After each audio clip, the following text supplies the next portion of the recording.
film is for the big screen. So the visual canvas has to be grand. I prefer period pieces with the and the classic literatures. I mean, for a reference, when I was kind of writing Devi Choudhurani, the first thing that came to my mind when I was writing the character Bhavani Bhatta was Boombala. Okay. And obviously, when I was writing the character of Horoballob, the first thing came to my mind was Benuda. And obviously, Srabanti when I was kind of writing Devi Choudhurani. So the kind of the faces and the mannerism, the visuals, since I know them personally pretty well. Right. So that, I guess, helps me. There are some directors who have been given or been awarded the national award for making religious or for telling religious stories. Do you think that this is an idea which is being propagated to some new directors? You see, commercially, religion sells. Obviously. As simple as that. Jai Santoshima is still one of the biggest, box offices in the history of Indian cinema. At the end of the day, whoever is investing money, he wants his money back. So if he's investing 10 rupees, at least he should get 10 rupees back. We cannot make a Kantara in the kind of budget we have. The present day, the Bengali. I was kind of pretty sure I won't get a producer in Calcutta. Because there are certain holy cows in Bengali mind. So one of them is obviously Subhrajit Mitra. You shouldn't touch that. Do you think there is a lack of that kind of awareness, or do you think, getting it easily off in the censor stage or not getting into controversies and sidelining the socio-political context with other films? Contemporary issues, I don't talk about other directors, but I really don't care about censor. Do you think that Bengali cinema again would restore its glory that it has allegedly lost in the last few decades? A filmmaker and a very, very avid reader, a lover of literature. And we are going to have a conversation about painting a picture on the big screen with our guest today. I am Rito, and on this episode of NMN Pods, we have with us the National Award-winning film director, the visual genius, Mr. Subhrajit Mitra, and we would be talking about his journey with his film Obijatri, which was loved by people all across the world, and his upcoming film, the spectacular Devi Chaudhurani, the Bandit Queen of Bengal. Let's start the conversation.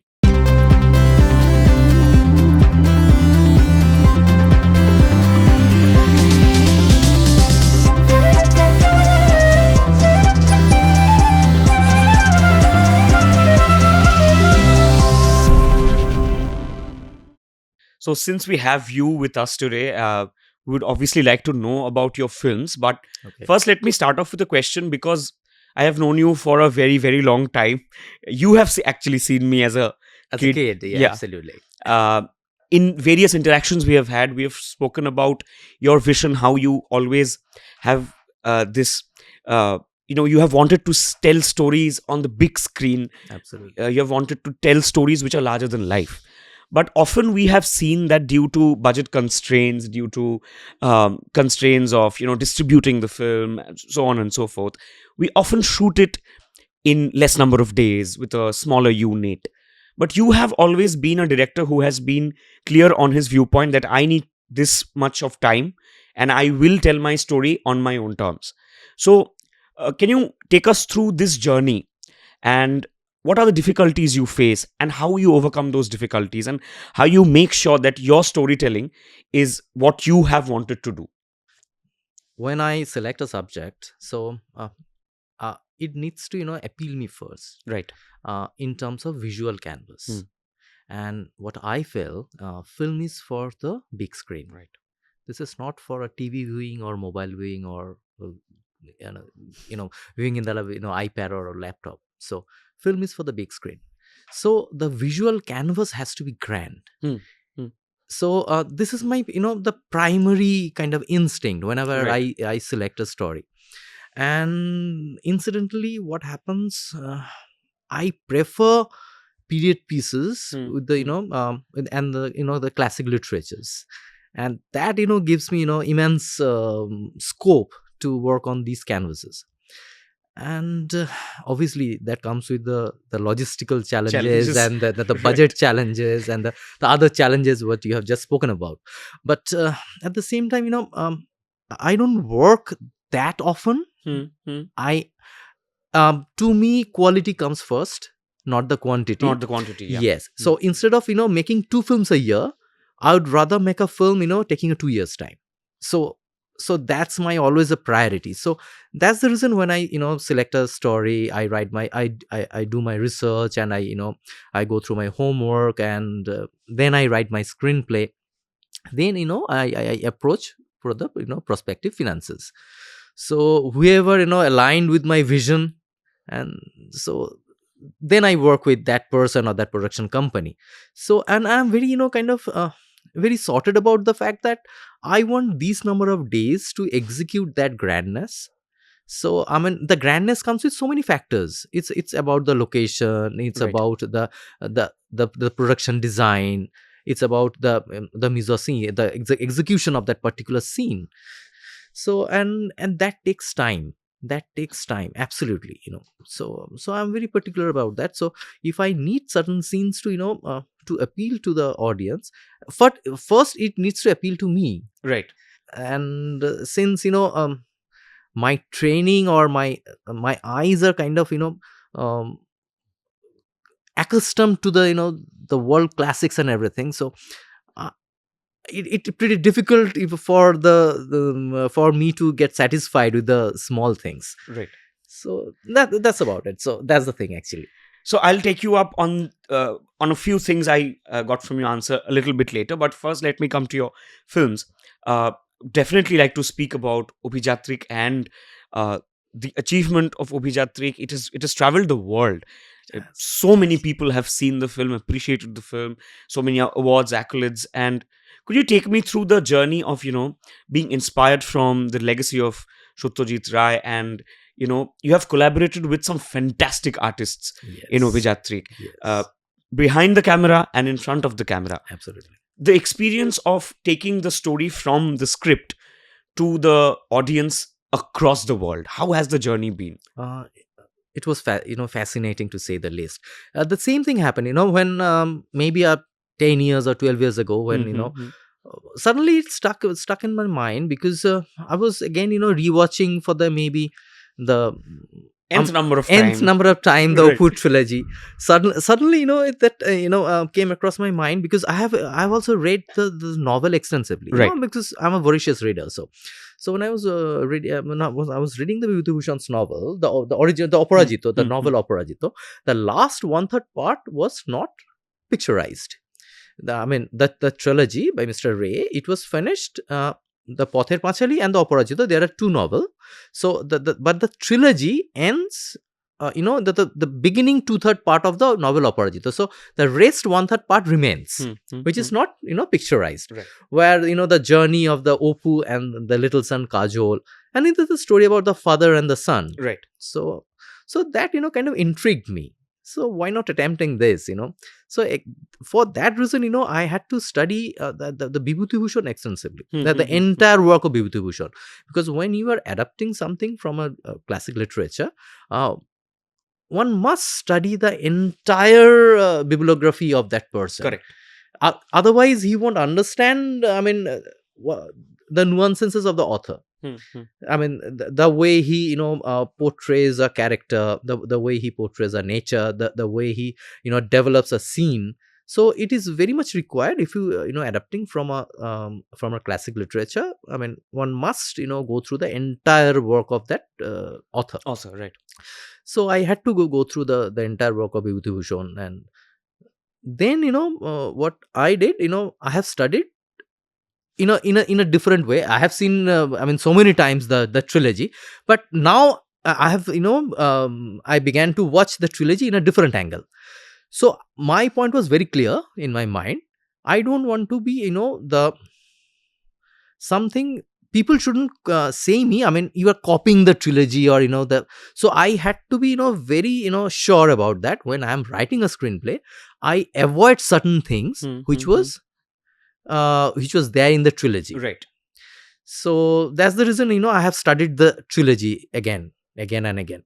Then what I did, I mean, that's my kind of personal kind of thing. I try to incorporate, rather I incorporate the historical context with the literature. Correct. So that's my kind of a personal touch. So that's the reason I had to study the timeline, the 1940s, what was happening, politically, what was happening, socially at that point of in India, in the all over world. So the advent of the Second World War, and all those stuff. Then what I did, I incorporate those things into the scenes and the scripts. So, and the screenplay happened. Then I have approached several producers I was kind of pretty sure I won't get a producer in Calcutta, because there are certain holy cows in Bengali mind. So one of them is obviously Satyajit Ray. You shouldn't touch that. So Rabindranath Tagore and Satyajit Ray, and there's the holy cows. So I mean, ekdam chhoa jabe na. So these are the things. So so I was kind of pretty sure I won't get any producer in Calcutta. So I have approached different producers in Bombay and in Chennai, and also in USA. So, and finally Mr. Gaurang Jalan, that's a Calcutta-based company, but they have worked, in an international and national space. Correct. Absolutely. So that's the reason that the mindset is, their mindset is totally different. So Mr. Gaurang Jalan, they really jumped on this because they had a rich legacy of producing child-oriented films. They were the producer of Safed Hathi. So they were the producer of 6 classics of Tapan Sinha. So they had a kind of family history of making these kind of films. And since this is a story about father and a son, and so that thing appealed them. And so this is about there is a child aspect, that the angle to the entire thing. So that really helped them. Helped them to to say yes to the project. And then Madhur Bhandarkar joined the board, and that was kind of it's really I am very fortunate. So he being a director, 4 times national award-winning director, he came on board as the producer, the co-producer. And then Mr. Sumit Agarwal, and once someone is interested in the project, then you'll see that several people will get attached to the thing. Correct. So, and Mr. Madhur Bhandakar was pretty sure about. So I was kind of apprehensive, when Mr. Madhur Bhandakar agreed to be a part of a producer. So I, being a director myself, and he's also a 4-time national award director, such a senior person.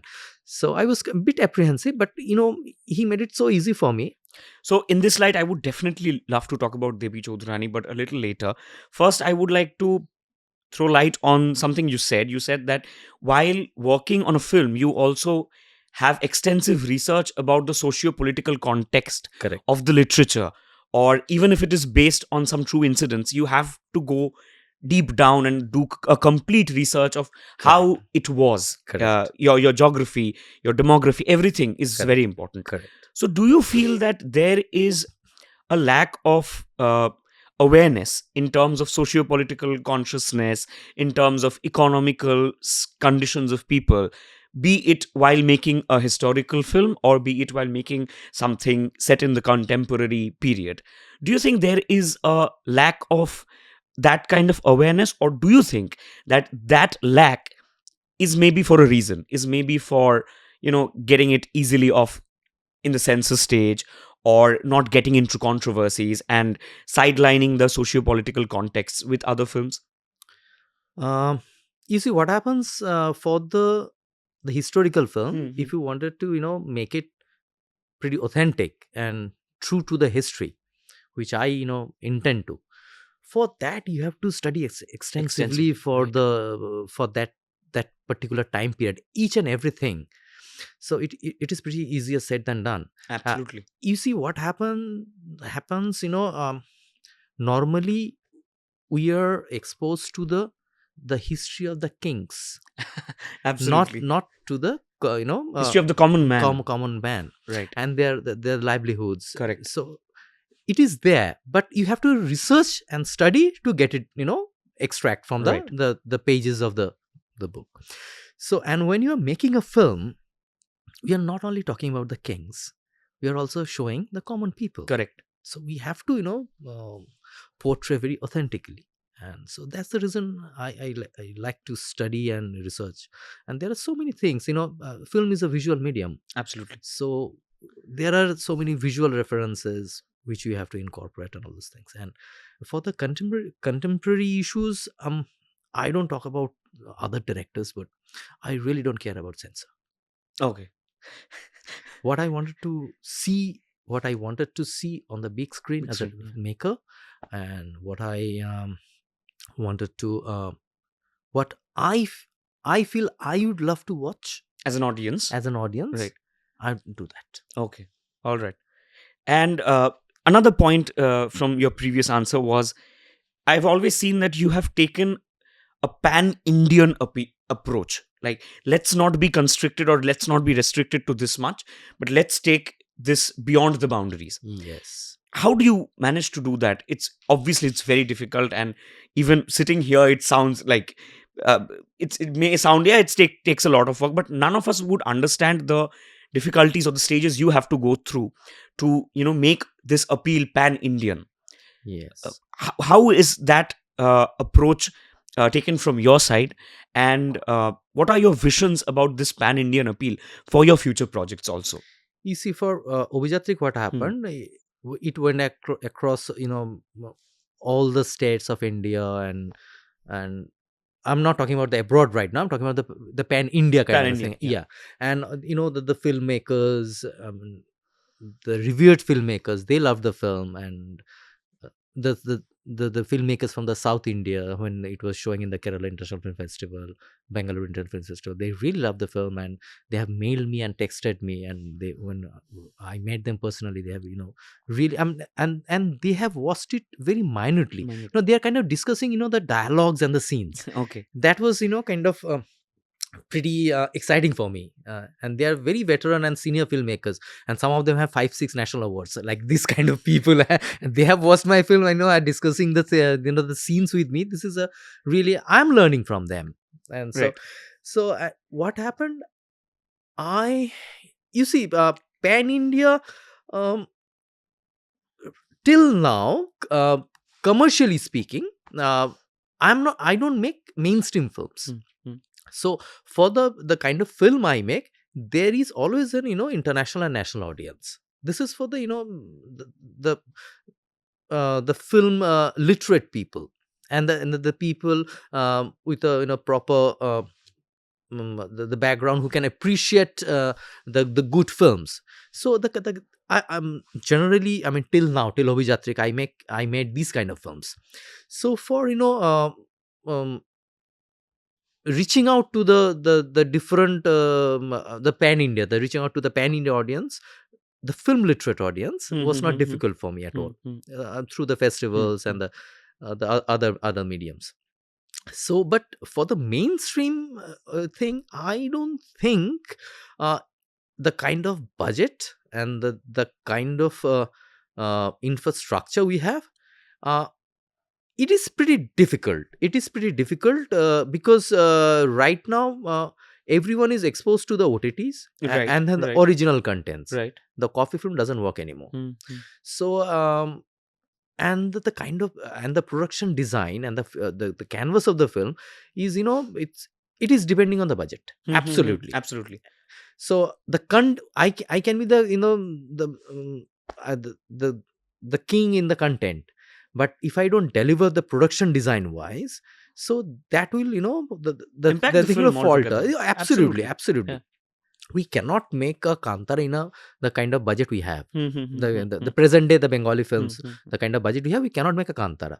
So it is kind of pretty difficult. And the another thing is that for the pan India OTT platforms and for the TV channels, unfortunately, the Bengali actors, they do not sell. Okay. So there is no kind of pre-guaranteed money for the just for the face of the star, for the face of the stars, which the South Indian stars, they do have. Right. It's pretty unfortunate. Right. I guess we should have at least 2-3 faces. There are known faces. There are definitely known faces. Bumbada, Jishu, and Shostika. There are known faces. Porom. There are known faces all across the India. I mean, but they are not sellable in terms of the OTT, in terms of the TV. So because I have faced this during Devi Choudhurani when I was kind of me and the producer, we are approaching different national OTT platforms and the channels. So I guess the onus comes to us as a maker, and I mean in the industry as a whole, and I mean the producers and the directors, and obviously the stars. I mean, we should have at least 3-4 national faces. I mean in terms of the OTT returns and everything. Right. So then it would be much easier for us to plan something mainstream viable option for the pan India audience. Right. So I mean at the end of the day, whoever is investing money, he wants his money back. So at least, I mean, if he's investing 10 rupees, at least he should get 10 rupees back, not the 11 rupees. So that should be the priority. So I mean, if we don't have someone who can guarantee that 10 rupees, so it is pretty difficult for someone to take risk. So these are the challenges I have faced during Devi Choudhurani. When I was we were kind of approaching different national platforms. So they were asking me, why don't you take someone from the Bombay and everything? And being a typical, I really don't know. I mean, I was kind of pretty hell-bent and adamant. I will take the Bengali actors and the Bengali technicians from the Bengal, and I'll I'll reach out to the pan India audience. Absolutely fantastic. And coming back to the national award question, yet another somewhat politically inclined question I would like to ask you is that there are some directors who have been given or been awarded the national award for making religious or for telling religious stories. Okay. Do you think that this is an idea which is being propagated to some new directors, that religious content works better, or you somehow get rewarded in terms of national award or in terms of commercially? Both. If I you see, commercially, religion sells. Obviously. As simple as that. Jai Santoshima is still one of the biggest box offices in the history of Indian cinema. So aside, keeping that aside, yeah, the commercial aspect of it, obviously religion sells. So, and for the national award, I mean, there are certain films which is which got the national award, which is kind of biased, but there are definitely, I mean, the percentage is pretty less actually, the percentage, if you see that. I mean, most of the films they got selected for the national award, they are kind of they're worth it, I suppose. Right. You see, I mean, if I can only talk about my films. Obijatri didn't have any kind of religious subtext or religious Not why background. I asked the question, but anyway. Anyway. But at the same time, Devi Choudhurani has, a pretty strong religious background, because this is about the Sannyasi revolution, which is historically correct. So I'm not distorting any historical fact. So it is pretty much, the main antagonist is the Warren Hastings. So it was pretty much there, but it was there in the the footnote of the history. It was not researched, and it was not it has not come to light properly to the masses. Correct. So it was kind of footnote in the history. So but if you go through the the East India Company archival records, it is there in a pretty detailed form. So which I did I'm doing it for the Devi Choudhurani. So I mean, it depends. It really depends. I mean, if religion is a part of India. I mean, from the from the beginning of the civilization. So this is the basic synthesis of the Indian civilization. Religion, be it a Hindu or a Muslim or a Sikh, a Christian, whatever. So so if something is portrayed authentically and correct way, if this is a religious based subject, so be it. Right. My problem is that it's something is it's a propaganda. You should not fabricate the truth, or you should not make a film propaganda basis. So that's the thing. So then it is a kind of a no for me.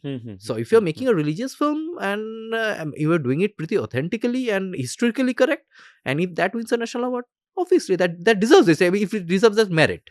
Like previously you were talking about OTT platforms and how definitely OTT has changed a lot of viewing. It has brought in a lot of new content, but also due to the advent of OTT platforms and social media serving as a mini OTT, where you just scroll down and you get pirated clips of films. Do you think that the way directors and creators used to visualize before, they have had to adapt to this kind of ready availability of product in the market? What do you see around yourself when you are you're traveling the world, right? And when you're seeing there is so much of content that is being produced daily, what do you think, are stories being altered to fit to this new rule book of OTT and social media? Technically, it was the visual wise. Hmm. I mean, we are kind of trained to visualize everything in a landscape format. Right Right now, it's a vertical. now. Absolutely. So it's pretty annoying. And film frames It's- are being generated into vertical frames yes, right now. this is pretty annoying to say Yeah. the least. So this is the first thing that stuck me, whenever you say the social media and all the stuff. And you see, there are too many visuals, Too many too many visuals. content. Right. Being a filmmaker, I should, I should be staying far away from these visuals and the contents. Then I can, deliver something pretty original, Absolutely. pretty in depth. So, and this is also my advice to the new makers also. I mean, Mhm. please stay far away from these visuals. There are, the bombardment of the visuals. Bombardment of visuals. Absolutely. So I guess this is pretty annoying, and it is harming the entire thing, the ecosystem. It is harming like anything. Absolutely. And to another question about the industry again, is that often we are caught up with stories that are beyond what we see on the big screen. The stories about the conduct of the director, how they conduct themselves in public, how they conduct themselves on floor. What do you feel about this kind of constant gossip that is going on about you, your unit, how you're shooting? Like, to be very frank, this is beyond anything. Beyond control. You can just kind of control. But what you're making is your answer. This is what the film I made. That really doesn't matter to these people. Whoever comment something on the social media, really doesn't matter. You make a brilliant film that may have won a dozen of Oscars, still they will comment the same thing on the next day. So it really doesn't matter to them. So what happened, during our childhoods, or the age of our days of our parents, what happened? Para rocket chai adda. So that has transferred to the social media timeline right now. Absolutely. So is access to everyone and give access to commenting on everything. So you cannot control this. Right. You have to be something. You have to mentally beyond all those things. Then you can cope up with it. So as an actor, now I have a question for you. As an actor, absolutely, is that you've worked with my father, you've worked with and you're still working with such great actors, Yes. new actors, senior actors, very senior actors. Shobbosai Chakraborty is one of your favorite actors. Absolutely. He's always there in your films, and he is such a, he holds you very dear to himself, and he loves working with you. What goes on beyond your casting process, if you could throw light on that? It's very instinctive. Because Okay. since I write my own screenplay, Mhm. so whenever I write my script, so certain visuals, certain characters, pop up in my mind. Okay. When While I write, writing. Yeah, Okay, absolutely, okay. absolutely. It's absolutely instinctive. So when I mean, for a reference, when I was kind of writing Devi Choudhurani, the first thing that came to my mind when I was writing the character Bhavani Bhatta was Boombala. Okay. So, I mean, what happened? And obviously, when I was writing the character of Horoballabh, the first thing came to my mind was Benuda. Huh. And obviously, Srabanti, when I was kind of writing Devi Chaudhurani. So, the kind of the faces and the mannerism, the visuals, since I know them personally pretty well. Right. So, that I guess, helps me. And at the same time, they are big stars and that they're brilliant actors. So that, comes, side by side. So I guess that's pretty instinctive.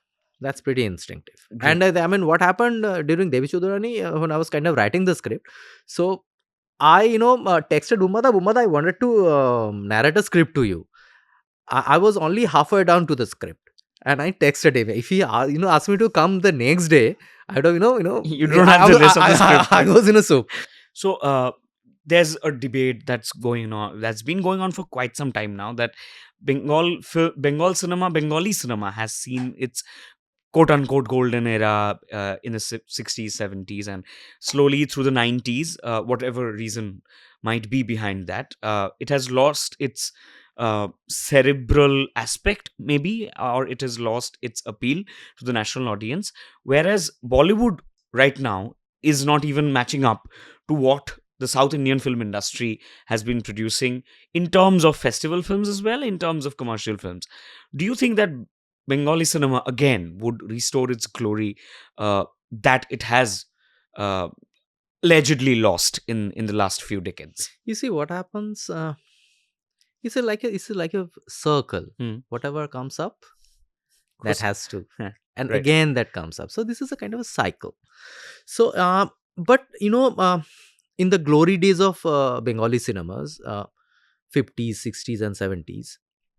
So we always made content-driven film and more cerebral films. The Bengali films were known all across the world for the cerebral films.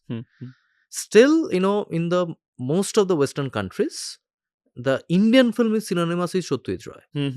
I mean, the only name they know is a kind of Satyajit Ray. Right. I'm not talking about Shah Rukh Khan and all those phenomena. So these are more mainstream Bollywood.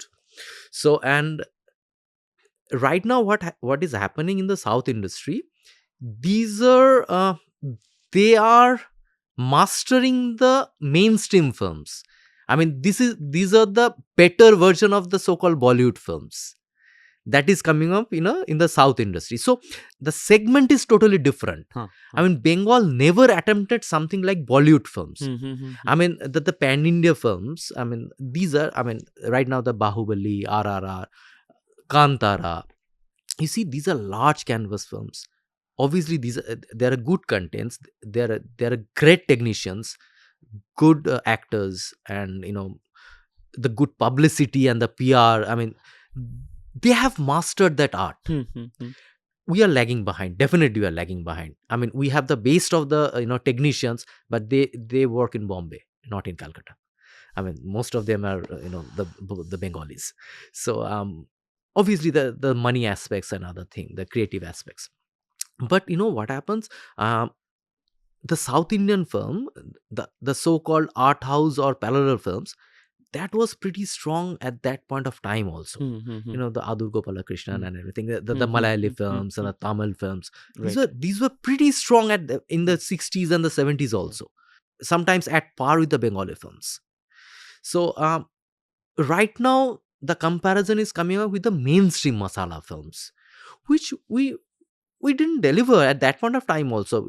I mean, in the 50s and the 60s and 70s, we didn't have any kind of all India appeal kind of a Bengali film at that point of time. I mean, we are known for, the films for the Satyajit Ray, Mrinal Sen, Tapan Sinha, Ritik Ghatok, Ajoy Kaur, in the later part, Torun Mojumdar. So these were a different kind of film. I guess in Bombay, in Bollywood, Rishikesh Mukherjee attempted those kind of films, so which has the Bengali sensibility. Bimal Roy, attempted those kind of films, which has the Bengali sensibility. But the kind of film South is right now making, these are the over-the-top kind of the approach to the entire the filmmaking process, which was first popularized by the Bollywood and now mastered by the South. Right. I don't think we should attempt that. We should attempt what we are good at. So I guess we are good at in the cerebral films, we are good at in the content-driven films, but we should be very concerned about and we should give proper importance to the production design also. Which we are kind of lacking because of the fund and the other issues. So if we can give a proper a film with a proper content-driven film with a large canvas, visual canvas, I guess that will appeal to the masses all across the India. Right. In light of this talk we are having about different industries, would you also like to talk about how there have been films which have been inspired, quote unquote, inspired from various Hollywood films, and then we would also shed light on how South Indian films have been inspired, or a direct remake has happened in many other regional industries, especially the Bengali film industry. Do you think that uh, it portrays some sort of supreme content over another not so supreme content, or do you think that we have reached a saturation point for remakes and inspirations and taking inspiration from others? Do you think this is a time to tell original stories right now? The stories has to be original all the time. This is not the time to tell the original stories. This is the primary thing. You have to tell an original story. Otherwise, you are not a filmmaker. So these are inspired, or it is putting it very politely, this is a copied film. Copied film or official remakes? Official remake. So I mean, then where is the creativity of the director who is making the copying it, or remaking it? They are watching it in the laptop, they are watching it in the mobile, and they are just copying it in the copy pasting it. So I mean, a second assistant can do it. So there is no creativity involved in it. And when right now we are exposed to the OTT platforms, and post pandemic, when we are exposed to the we were kind of, as a filmmaker, when as a film student, we are kind of exposed to the film, watching films with the subtitles, but not the masses. They were kind of, they got irritated when the subtitle appeared, but right now they are kind of used to it post pandemic. Right. I mean they can watch the original films. They can watch the original Hollywood films. They can watch the original Malayali films or the Tamil films. Absolutely. Why they should watch a copy film? On today's episode of Nimbu Mirchi Nimbu Pods, we had an inspiring conversation with the phenomenal Mr. Subhrajit Mitra.